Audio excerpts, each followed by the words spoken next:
আসেন না, আর 3টে পুলিশ থানা ঢিলছোড়া দূরত্বে। কিন্তু যতক্ষণ ধরে হত্যাকাণ্ডগুলো হলো ততক্ষণে কেউ সেখানে আসেননি, কোনো পুলিশ সেখানে আসেনি। তা পুলিশকে এরকম নিষ্ক্রিয় করে রাখতে পারে কে, সেটা একটু বোঝার আছে।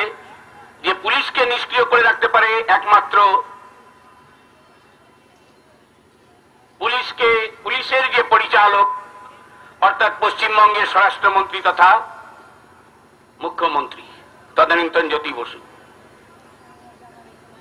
তো তারপরে আসি,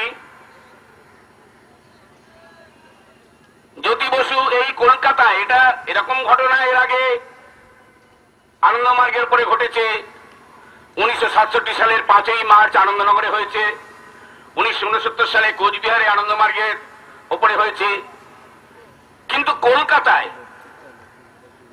এরকম বিভৎস ঘটনা, এবং তাও মুখ্যমন্ত্রী তদানীন্তন বাড়ির হাঁটা পথের মধ্যে। স্বাভাবিক একটা ভদ্রতা ব্যাপার হচ্ছে কি, যে সেখানে গিয়ে একটু তদন্ত করে দেখা এবং একটু দুঃখ প্রকাশ করা। তিনি তা করেননি, কারণ সবাই জানেন যে মার্ক্সবাদে ওইসব নেই। তো যাই হোক, সাংবাদিকরা নাচরবন্দা, সাংবাদিকরা বিকেলবেলা তাকে ধরেছিলেন বিমানবন্দরে। তিনি চলে যাচ্ছিলেন বাগডোগরা হয়ে তিনি দার্জিলিং যাচ্ছিলেন।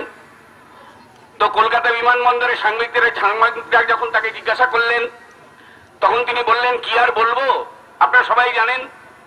তিনি সেন্টেন্স শেষ করতেন না, টেলিগ্রাফিক ভাষায় কথাবার্তা বলতেন।